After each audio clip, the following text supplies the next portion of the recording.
Halo pecinta film Donghua. Kali ini Mimin akan bawain alur cerita film Renegade Immortal versi novelnya ya. Yang pasti Mimin ambil episode setingkat dari filmnya yang lagi tayang. Tanpa berlama-lama lagi, yuk langsung masuk ke alur ceritanya. Hello guys, arah lanjutin ke cerita selanjutnya ya. Pada saat ini Wang Lin menatap batu giok pemberian Zhou Tai. Dao Liu Mei, domain kejam 1000 perubahan. Tersembunyi di balik ribuan emosi yang berbeda adalah hati yang kejam. Aku sudah menyadarinya saat itu. Tetapi jika Liu Mei terus menggangguku, aku punya cara untuk menghadapinya. Wang Lin menghancurkan batu giok itu dengan jarinya. Dia berdiri, berjalan ke dalam susunan transfer kuno, mengaktifkannya dan menghilang. Negara Chu merupakan negara yang paling dekat dengan klan abadi terabaikan. Tentu saja ada banyak anggota klan abadi terkutuk di sini. Sekte awan langit Chu telah lama jatuh ke tangan klan abadi terabaikan. Itu terjadi saat mereka muncul. Semua kultivator memiliki tato yang tercetak di tubuh mereka. Para manusia beruntung tidak terkena dampaknya. Hanya beberapa desa yang terlalu dekat dengan klan abadi terabaikan yang terkena dampak secara tidak sengaja selama pertempuran. Selain mengambil anak-anak yang bisa berkultivasi, klan abadi terabaikan tidak membunuh manusia. Pada hari ini Wang Lin keluar dari susunan transfer di sisi barat Chu. Langit di atas Chu tampak redup. Meski saat itu siang hari, cahayanya tampak sepenuhnya diserap oleh awan hitam. Jika dilihat dari kejauhan, keadaannya tidak jauh berbeda dengan malam hari. Yang benar-benar menarik perhatian adalah tanaman yang tumbuh dari makam abadi yang menembus langit. Melihatnya dari dekat, sungguh mengejutkan dan membuat orang merasa sangat kecil. Anggota klan abadi terabaikan terlihat terbang melintasi langit dengan para kultivator mengikuti mereka. Semua kultivator memiliki tato di tubuh mereka dan mata mereka redup. Selain semua ini, ada banyak sekali tanaman misterius yang tumbuh di Chu. Tanaman-tanaman ini bergerak dengan cara yang menyeramkan dan tumbuh dengan cepat. Chu telah banyak berubah sejak Wang Lin pergi. Aktivasi susunan transfer menarik perhatian klan abadi terabaikan. Pada saat Wang Lin muncul, sejumlah besar awan hitam menutupi langit. Ada 7 atau 8 dukun di dalam awan hitam itu. Saat mereka melihat Wang Lin, mereka mulai mengaktifkan kekuatan tato mereka untuk menyerang. Wang Lin tetap tenang. Dia bahkan tidak melihat ke arah para dukun sebelum menggerakkan tubuhnya dan menghilang. Ketika Wang Lin muncul kembali, dia sudah berada di desa tempat Zhou Ru dilahirkan. Tempat ini benar-benar sunyi, dan salah satu tanaman aneh tumbuh di sini. Tidak ada satupun makhluk hidup yang tersisa. Wang Lin menghela nafas saat dia pergi. Wang Lin awalnya ingin meninggalkan tempat ini untuk pergi ke medan perang asing untuk mengumpulkan jiwa-jiwa yang mengembara. Tetapi pada saat ini hatinya bergetar. Saat ini mayoritas anggota klan abadi terabaikan terkonsentrasi di benua Suzaku. Aku khawatir tidak banyak yang tersisa di sini. Terakhir kali aku ke sana, aku hanya sampai di lapisan ketiga. Klan abadi terabaikan ini pasti sudah banyak menabung dari puluhan ribu tahun terakhir ini. Karena aku akan meninggalkan planet ini, aku harus memeriksanya untuk mempersiapkan masa depan. Ucap Wang Lin. Dia tiba-tiba berbalik ke arah makam abadi. Ia terbang sangat cepat dan dalam sekejap mata, ia tiba di atas lubang yang mengarah ke makam abadi. Aura tanaman itu bahkan lebih kuat dari jarak dekat. Aura itu begitu besar hingga menutupi seluruh pintu masuk ke makam abadi. Wang Lin tampak seperti semut yang tidak penting saat ia berdiri di samping tanaman ini. Tiba-tiba dia teringat sesuatu ketika melihat tanaman raksasa itu. Lalu dia melambaikan tangan kanannya dan bersembunyi. Tak lama kemudian, cahaya redup muncul dari tanaman itu saat seorang dukun berdaun 5 muncul dari dalamnya. Ia berubah menjadi awan hitam dan terbang ke kejauhan. Setelah dia pergi, Wang Lin muncul kembali. Matanya berbinar dan dia menunjuk ke tanaman itu. Sinar energi spiritual melesat ke arah tanaman raksasa itu. Saat energi spiritual menyentuh tanaman itu hancur menjadi bintik-bintik emas. Menarik, Wang Lin mencibir sambil menepuk tasnya dan mengeluarkan ukiran kayu. Dia memegangnya di tangannya dan ia berkata, "Berubah." Ukiran kayu itu langsung bergetar saat melepaskan cahaya hijau. Cahaya hijau itu dengan cepat terbentuk dan tak lama kemudian berubah menjadi avatar yang tampak seperti Wang Lin. Ini adalah mantra yang hanya bisa digunakan oleh para praktisi transformasi jiwa. Mantra ini menciptakan avatar dari sebuah objek. Saat avatar itu muncul, ia langsung menyerang tanaman raksasa yang menutupi lubang itu. Wang Lin menatap avatar itu dengan tenang, dan saat avatar itu mendekati tanaman itu, beberapa tato hitam di dahan-dahan mulai berkelebat. Tato itu berkelebat sekali dan langsung berubah menjadi benang hitam yang menembus tubuh avatar. Mata avatar itu meredup saat ia berubah kembali menjadi ukiran kayu dan jatuh ke tanah. Ia berpikir tidak heran klan abadi terabaikan telah pergi, karena mereka memiliki tanaman misterius yang melindungi markas mereka. Tidak ada orang biasa yang bisa masuk dengan mudah. Wang Lin merenung sejenak, lalu dia menepuk tas penyimpanannya dan bendera jiwa emas muncul. Ini bukan bendera jiwa 1 miliar jiwa, tapi bendera dengan binatang Hilin sebagai jiwa utamanya.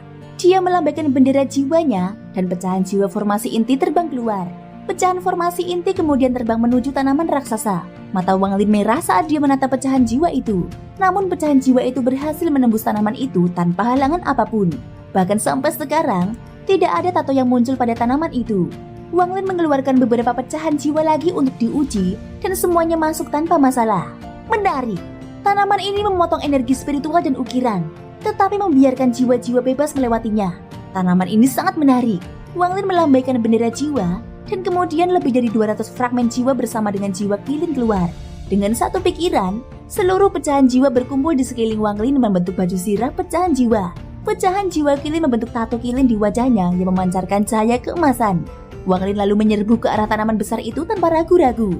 Kali ini dia dapat merasakan sensasi dingin menjalar ke seluruh tubuhnya saat dia melewati tanaman itu dan masuk ke dalam. Lingkungan sekitar benar-benar sunyi.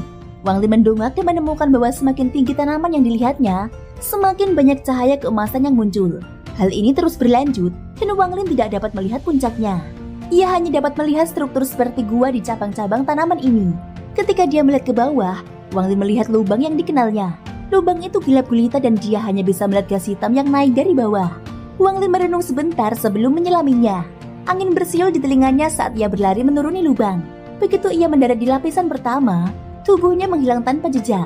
Memasuki tahap awal transformasi jiwa, membuat indera keilahian dan jangkauan teleportasi Wang Lin semakin luas. Dengan satu teleportasi, ia tiba di pintu masuk ke lapisan kedua. Dia memindai seluruh lapisan pertama dan hanya menemukan beberapa dukun yang semuanya hanya berada di sekitar tahap 3 daun. Wang Lin tidak berhenti dan langsung masuk ke lapisan kedua. Kemudian dengan teleportasi lainnya, dia tiba di lapisan ketiga tempat dia menunggu bersama tetua pavilion pemurnian harta karun untuk menumbuhkan buah reinkarnasi. Tempat ini benar-benar kosong kecuali sebuah lubang besar tempat pohon reinkarnasi dulu tumbuh. Setelah melihat sekeliling, Wang Lin menghilang sekali lagi. Kali ini dia muncul kembali di luar pintu masuk ke lapisan keempat. Ketika dia muncul di sini, ekspresinya sedikit berubah dan dia dengan cepat menyembunyikan dirinya. Tak lama kemudian ia melihat wajah raksasa mendekat ke pintu masuk lapisan keempat. Saat mendekat ia berubah menjadi dukun berdaun 6. Orang ini berusia setengah baya dan sebagian besar tubuhnya dipenuhi tato. Di belakangnya ada lebih dari selusin kultivator dengan mata redup. Dukun berdaun 6 itu melompat ke pintu masuk dan para kultivator di belakangnya segera mengikutinya. Mata Wang Lin merah dan dia diam-diam mengikuti di belakang para kultivator ini dan memasuki lapisan keempat. Lapisan keempat memiliki lebih banyak cahaya daripada lapisan sebelumnya. Dukun berdaun 6 itu berubah kembali menjadi wajah raksasa, menangkap semua kultivator dan terbang ke kejauhan. Wang Lin juga ikut dibawa bersama mereka. Berkat tingkat kultivasi Wang Lin, dukun berdaun 6 itu tidak menyadari apapun. Dukun berdaun 6 itu bergerak sangat cepat. Jadi setelah satu batang dupa waktu berlalu, mereka tiba di tengah lapisan keempat. Ada pohon reinkarnasi setebal 1 orang dan tingginya 30 kaki di sini. Di dalam cahaya itu ada seorang lelaki tua telanjang bulat dengan lubang seukuran kepalan tangan di dadanya. Tubuhnya dipenuhi tato dan tanaman berdaun 8 perlahan-lahan muncul di dahinya.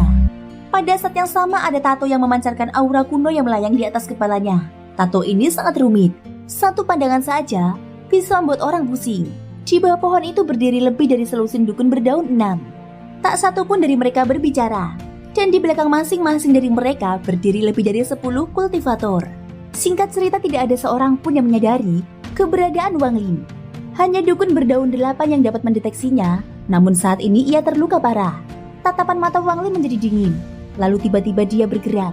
Dengan kecepatan yang tidak dapat dideteksi oleh dukun berdaun 6, Wang Lin menyerbu dan muncul di samping dukun berdaun 8. Kecepatannya secepat kilat. Saat dia muncul, telapak tangannya menghantam cahaya yang mengelilingi dukun berdaun 8 itu. Tangan kanan Wang Lin mengeluarkan cahaya putih susu. Ini berarti bahwa ia menggunakan energi spiritual surgawi. Pilihannya adalah bertindak atau tidak bertindak. Dan jika dia bertindak, maka dia tidak akan menunjukkan belas kasihan dan akan membunuh musuh dalam satu serangan. Dukun berdaun 8 di dalam cahaya putih membuka matanya yang dipenuhi teror. Telapak tangan Wang Lin mendarat di atas cahaya putih dan kemudian suara yang menggetarkan bumi memenuhi lapisan keempat.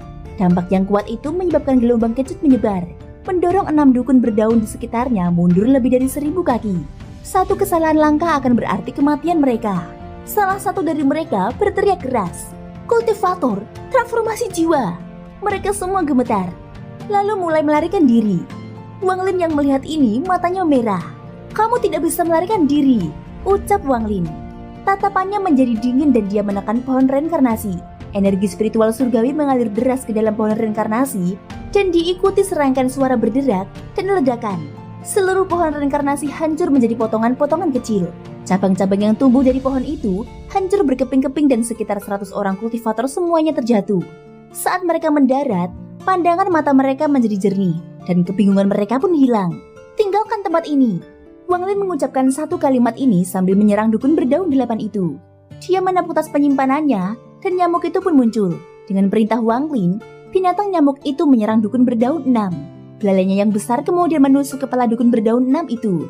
Dukun berdaun 6 itu menjerit memilukan saat isi perutnya dihisap hingga kering hingga ia hanya tinggal tulang belulang dan mati. Nyamuk itu terus membantai kultivator berdaun 6 lainnya. Sedangkan para kultivator core formation yang selamat bangkit berdiri. Salah satu dari mereka langsung mengenali Wang Lin dan ia berteriak, "Pendiri!" Wang Lin menoleh untuk melihat orang yang memanggilnya pendiri. Orang ini tampak asing. Meskipun semua ini terdengar seperti terjadi dalam jangka waktu yang sangat lama, semuanya terjadi dalam beberapa detik. Wang Lin melesat bagai kilat. Di hadapannya, wajah kultivator berdaun 8 itu pucat pasi. Sementara dia mengatupkan giginya dan berusaha melarikan diri. Awalnya, dia adalah kultivator berdaun 8 di bawah leluhur kelima. Sebulan yang lalu dia terluka parah oleh seorang kultivator transformasi jiwa tahap akhir. Setelah hampir mati, dia dikirim ke sini untuk pemulihan. Namun dia tidak menyangka seorang kultivator transformasi jiwa akan muncul saat dia sedang dalam pemulihan. Selama aku bisa lolos ke lantai 11, aku akan selamat. Leluhur ketiga terluka oleh Sukushi saat melindungi roh leluhur. Selama aku bisa mencapai lantai ke-11, leluhur ketiga pasti akan menyelamatkanku. Ucap kultivator berdaun 8 itu sambil mengatupkan giginya. Dia menyerbu ke arah pintu masuk ke lapisan kelima. Wang Lin segera mengejar lelaki tua itu dengan seksama. Tatapan matanya menjadi dingin saat dia menepuk tas penyimpanannya dan mengeluarkan pedang surgawi. Dia menarik nafas dalam-dalam, lalu menuangkan energi spiritual surgawi ke dalam pedang surgawi. Wang Lin kemudian berbisik, "Terimalah kematianmu." Kemudian dia mengangkat tangan kanannya. Pedang surgawi itu mulai bersinar putih dan dia menebas ke bawah. Ada cahaya terang yang tampaknya menerangi seluruh lapisan keempat saat energi pedang dari pedang surgawi melesat keluar. Ekspresi kultivator berdaun 8 itu berubah drastis. Tanpa menoleh ke belakang, dia bisa merasakan aura kuat di belakangnya yang membuat rambutnya berdiri. Jika dia tidak terluka, dia bisa mengatasinya. Tetapi saat ini dia terluka parah dan hampir tidak memiliki energi yang tersisa. Lelaki tua itu mengeluarkan suara geram saat tiba-tiba berbalik. Matanya dipenuhi kegilaan. Dia melihat energi pedang yang datang dan memukul dahinya dengan telapak tangannya sambil berteriak, "Tato leluhur!" Tato ini sangat rumit dan dipenuhi aura kuno. Tatapan mata Wang Lin dingin saat dia berhenti 1000 kaki jauhnya. Pada saat dia berhenti, energi pedang bertabrakan dengan tato itu. Bang! Ledakan keras tersebut menciptakan gelombang kejut setinggi 30 kaki yang dengan cepat menyebar dan mengikis 3 inci dari tanah. Suara berderak terdengar dari tato itu lalu hancur. Mata kultivator berdaun 8 itu perlahan meredup dan nyawanya pun lenyap dengan cepat. Darah mengalir deras dari luka di dada lelaki tua itu. Meskipun matanya redup, dia menatap Wang Lin dengan tatapan tajam dan bertanya, "Siapa kamu?" "Aku tidak akan memberitahumu siapa aku." Wang Lin melangkah maju dan muncul di samping lelaki tua itu. Tangannya membentuk segel dan dia memberikan batasan padanya. Kemudian dia mengayunkan pedang surgawi dan kepala lelaki tua itu terlepas dari tubuhnya. Tubuh lelaki tua itu jatuh ke tanah. Tangan kanan Wang Lin menunjuk ke kepala. Setelah beberapa saat, dia mengerutnya kening dan bergumam, "Tidak ada jiwa." Pada saat dia memenggal kepala lelaki tua itu, dia mengaktifkan teknik sekte pemurnian jiwa yang dapat memastikan jiwa tetap berada di tengkorak dan tidak menghilang. Ia merenung sejenak sambil melihat tengkorak itu. Kemudian ia melambaikan tangannya dan api hantu mengelilingi tengkorak itu. Dengan beberapa suara mendesis, kepala lelaki tua itu segera dimurnikan. Namun tengkorak ini tidak menunjukkan tanda-tanda akan meleleh di bawah api ini. Tampaknya ada simbol hitam yang rusak terukir di tengkoraknya. Simbol ini persis sama dengan tato leluhur yang baru saja digunakan lelaki tua itu. Setelah merenung sebentar, Wang Lin meletakkan tengkorak itu ke dalam tas penyimpanannya dan terbang menjauh. Saat ia terbang, ia mendengar ledakan sonik semakin dekat dengannya. Nyamuk itu segera terlihat. Mulutnya berlumuran darah dan matanya bersinar karena senang. Setelah menyingkirkan binatang nyamuk itu, Wang Lin memeriksa lapisan keempat lagi. Setelah tidak menemukan pohon reinkarnasi lagi, ia memasuki lapisan kelima. Lapisan kelima lebih besar dari lapisan keempat dan tidak terlalu tandus. Ada tanaman mirip alga seperti yang dia lihat itu tumbuh di sini. Dilihat dari atas, ada petak-petak besar tanaman hijau ini. Pada lapisan kelima, Wang Lin melihat 3 pohon reinkarnasi. Dan di atas masing-masing pohon itu, duduk seorang kultivator berdaun 8. Semua luka mereka parah dan mereka hampir mati. Mata Wang Lin menjadi dingin. Dan kemudian dia berteleportasi ke arah salah satu dari mereka. Namun saat ia muncul di samping pohon reinkarnasi, ekspresinya berubah dan ia menghilang. Saat ia muncul kembali, ia berada 1000 kaki jauhnya. Tanaman yang menyerupai ganggang itu mulai bergerak saat dia muncul dan kemudian bertabrakan satu sama lain di tempat Wang Lin sebelumnya berada. Tak lama kemudian seluruh tanaman alga di lapisan kelima berkumpul membentuk sosok manusia.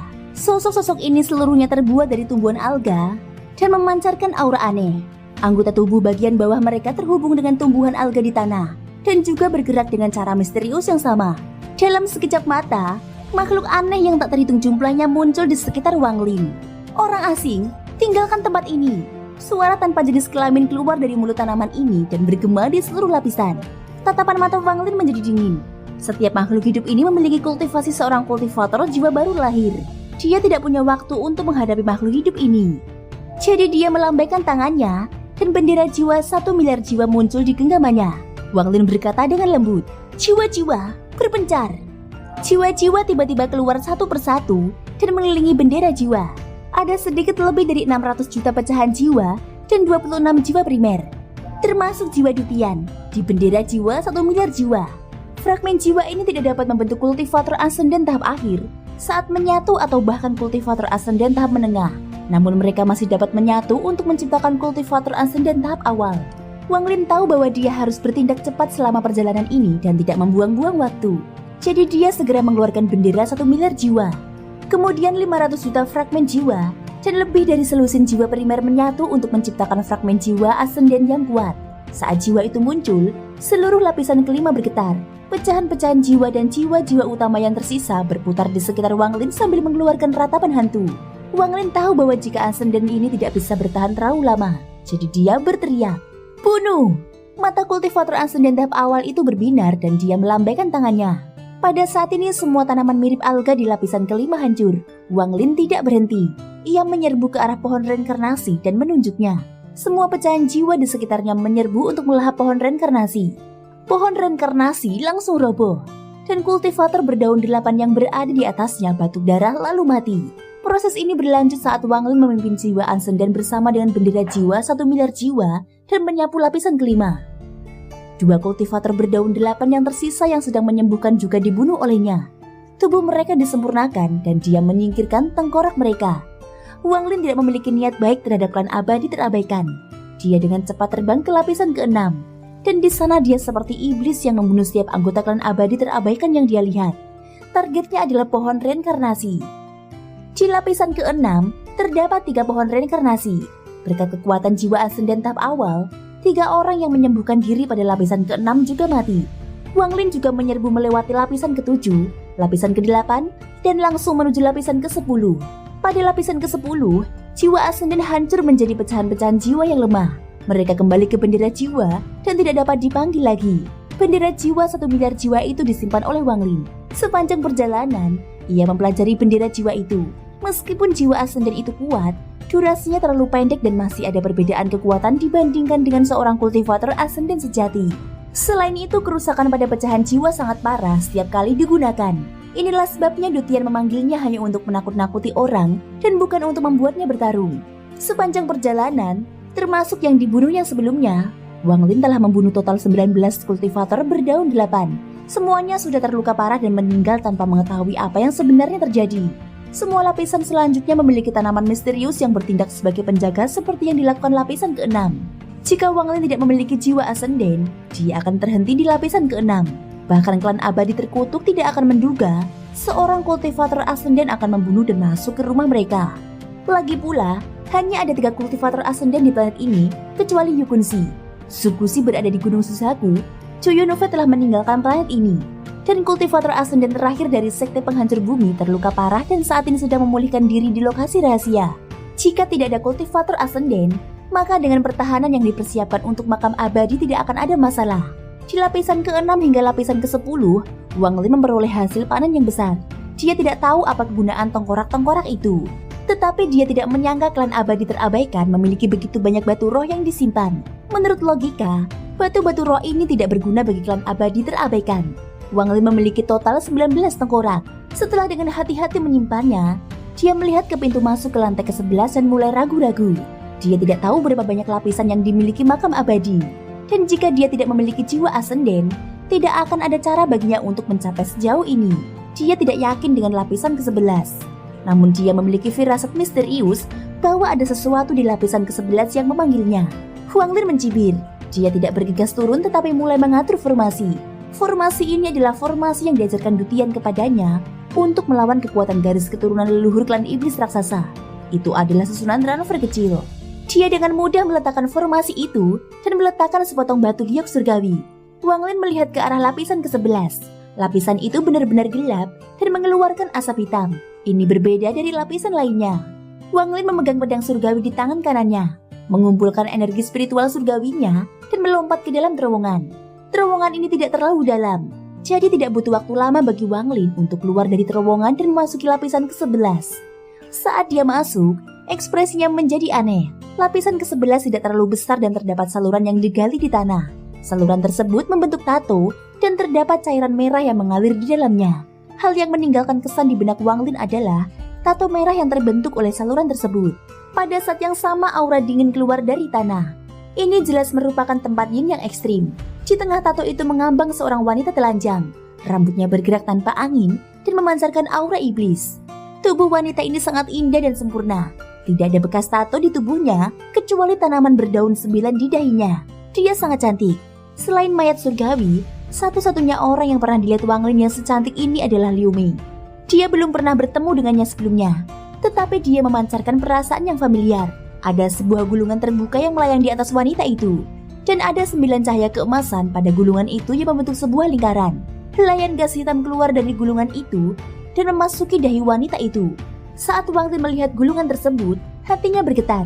Gulungan tersebut tampak sangat familiar, tampak persis seperti gulungan di tasnya yang masih belum dia pahami cara penggunaannya. Pada saat ini tato darah itu tiba-tiba bersinar merah terang dan wanita di tengahnya perlahan membuka matanya. Matanya sangat cerah, ada sedikit cahaya iblis di matanya, membuatnya tampak sangat memikat. Tatapannya yang sedikit iblis akan membuat siapapun yang melihatnya menjadi bingung. Setelah melihat mata wanita itu, dia tiba-tiba gemetar. Dia akhirnya menyadari mengapa wanita itu tampak begitu familiar. Pedang surgawi di tangan Wang Lin mulai berdengung. Roh pedang Suli Guo terbang keluar dari pedang dan ia bergumam, "Adik perempuan peri," ucap Suli Guo. "Terima kasih telah mengirimkan pecahan jiwa yang terbentuk dari domainku saat aku bereinkarnasi menjadi seorang kultivator." Ekspresi wajah Wang Lin tampak jelek saat dia menatapnya dalam diam. Tatapan mata Suli Guo tertuju pada wanita itu saat dia meninggalkan pedang dan terbang ke arahnya. "Adik perempuan peri, jangan takut, kakak Su akan datang." Wanita itu tersenyum. Matanya memancarkan cahaya misterius saat dia mengangkat tangannya yang halus dan menunjuk ke dahi Suli Guo. Saat jarinya mendarat, Suli Guo menyeringai dan tubuhnya menghilang. Menggantikannya adalah sinar energi pedang. "Wanita jalang, kakek musuh sudah pernah menderita sekali. Bagaimana mungkin aku bisa mengulangi kesalahan yang sama?" Senyum di wajah wanita itu melebar dan kemudian dia dengan lembut meniup energi pedang. Energi pedang tiba-tiba hancur ketika terkena nafasnya. Adegan ini membuat Suli Guo sangat ketakutan sehingga dia segera kembali ke Wang Lin dan masuk ke dalam pedang surgawi. Wang Lin bertanya dengan nada berat, "Siapa kamu?" "Di antara para kultivator, aku dipanggil Meiji. Dan di klan abadi terabaikan, aku adalah leluhur ketiga," ucap wanita itu. Ia menatap Wang Lin dengan dingin. Thank you guys sudah mendengarkan ceritaku di episode kali ini sampai akhir. Ikutin terus kelanjutan episode berikutnya ya. Semoga hari kalian menyenangkan. Sampai jumpa dan bye-bye.